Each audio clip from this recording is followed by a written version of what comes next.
Hi అండి, welcome back to తెలుగువారి రుచులు. నేను మీ హర్ష. ఈరోజు వంకాయలతో కాస్త వెరైటీగా డిఫరెంట్ రుచితో మసాలా గుత్తి వంకాయ తయారీ విధానం తెలుసుకుందాం. గుత్తి వంకాయ అనగానే అందరికీ ఘాటైన మసాలా ఫ్లేవర్ మాత్రమే గుర్తొస్తుంది. కానీ ఈ రోజు నేను చూపించే ప్రొసీజర్ మాత్రం మైల్డ్ మసాలాతో సరికొత్త ఫ్లేవర్గా నోట్లో పెట్టుకుంటే కరిగిపోయేలా ఉంటది.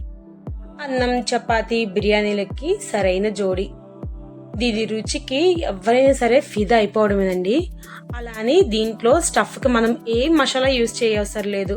చాలా సింపుల్గా ప్రిపేర్ చేసుకోవచ్చు. మరి నా స్టైల్లో గుత్తి వంకాయ రెసిపీ కావాలంటే లేట్ చేయకుండా కిచెన్కి వెళ్ళిపోతామా? చలో మరి కిచెన్కి.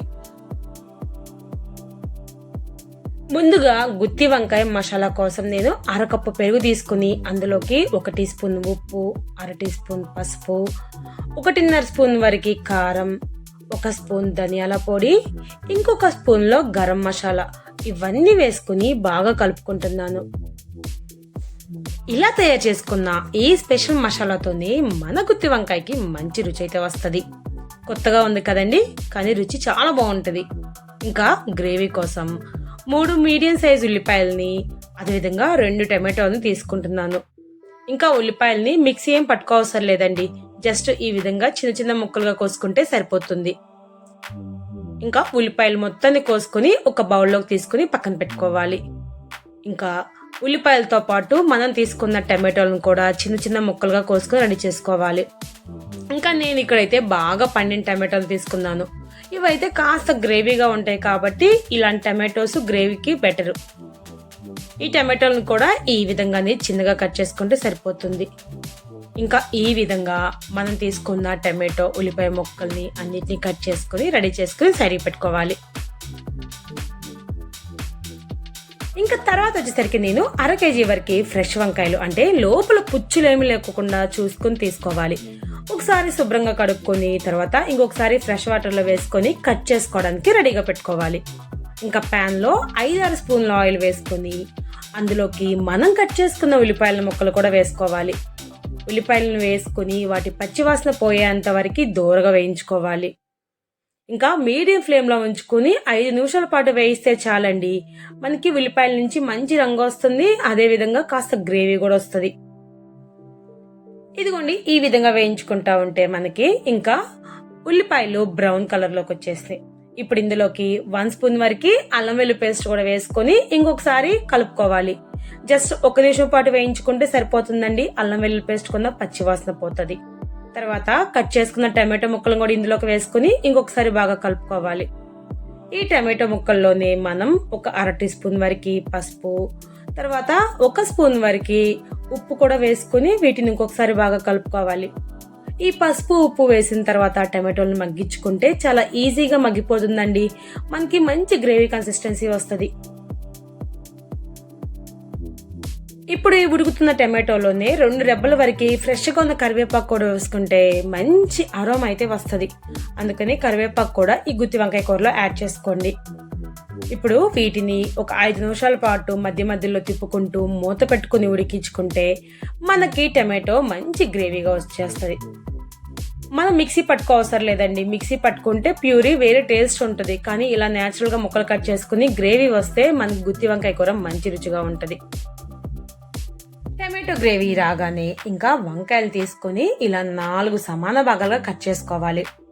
వంకాయని మనం కంప్లీట్ గా కొయ్యం కాబట్టి లోపల పుచ్చుంటుందో లేదో తెలియదు కాబట్టి కంపల్సరీగా గుత్తి వంకాయల కోసం ఫ్రెష్ గా ఉన్న వంకాయల్ని ప్రిఫర్ చేసుకోవాలి.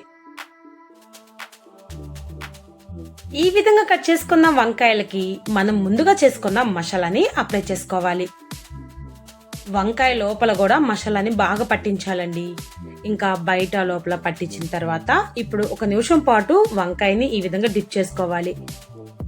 ఇలా డిప్ చేసుకుని లోపల నానపెట్టుకోవడం వల్ల మనం యూజ్ చేసిన మసాలా స్పైసెస్ మొత్తం వంకాయకి చాలా పర్ఫెక్ట్ గా పడుతుంది.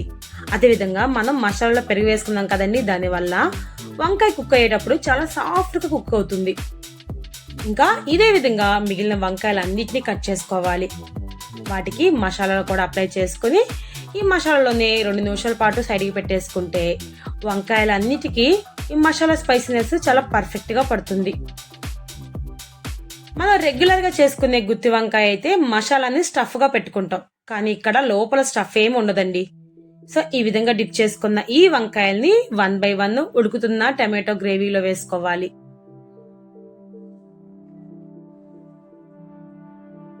ఈ విధంగా అన్ని వంకాయలు కూడా వేసుకున్నాక కొంచెం ఈ విధంగా కలుపుకుంటా ఉంటే మనకి ఎక్కడైనా లోపల టమాటో గ్రేవీ ఏమన్నా ప్యాన్ కి స్టిక్ అయినా లేకుంటే వంకాయలకు కూడా మధ్యలో అంత గ్యాప్ వచ్చి చక్కగా సపరేట్ అవుతుంది. ఎక్కడ ఒకదాని మీద ఒకటి లేకోకుండా ఉంటది.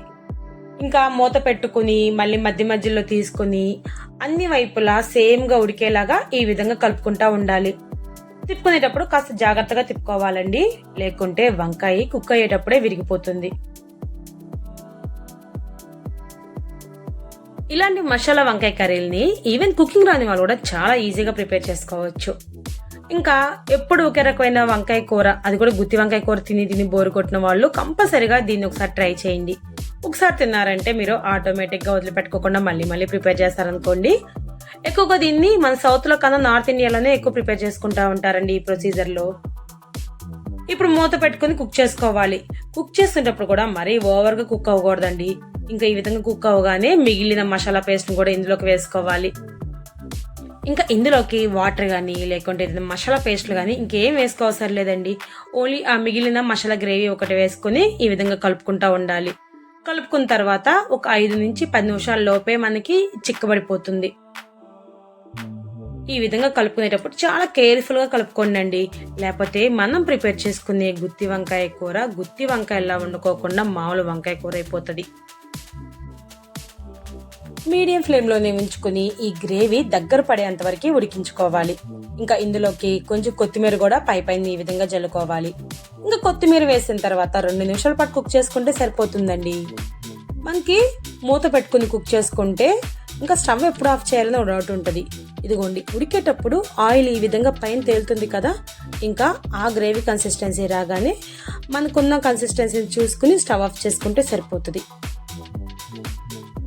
ఈ వంకాయ కూరలో ఈ వంకాయ చాలా సాఫ్ట్గా కుక్ అవుతుంది. ఇంకా దీని రుచి అయితే మాత్రం చాలా స్పెషల్గా ఉంటుందండి. మనం దీన్ని అన్నంలోనే కలుపుకొని తిన అవసరం లేదు, ఉట్టిగా అయినా సరే తినేసేయచ్చు, అంతలా బాగుంటుంది. ఇంకా చూసారా, ఆయిల్ పైన తేలుతుంది. ఇంకా స్టవ్ ఆఫ్ చేసుకుని ఇప్పుడు దీన్ని ఒక బౌల్లోకి తీసుకుని వేడివేడిగా ఉన్నప్పుడే సర్వ్ చేస్తే తిన్న వాళ్ళు కంపల్సరిగా ఫిదా అవుతారండి, అంతలా బాగుంటుంది. సో ఎప్పుడు ఒకే రకమైన వంకాయ కాకుండా ఈ వంకాయను కూడా ఒకసారి ట్రై చేసి ఎలా ఉందో టేస్ట్ చేసి కామెంట్ చేయండి. ఎక్కువ టైం పట్టే ఇలాంటి కర్రీస్ని చాలా తక్కువ టైంలో ఎలా ప్రిపేర్ చేసుకో చూపించాను కాబట్టి మరి లేట్ చేయకుండా మా ఛానల్ని సబ్స్క్రైబ్ చేయండి. ఇంకా మరిన్ని వీడియోస్ కోసం మా ఛానల్ని ఫాలో అయిపోయిందండి. Thank you for watching.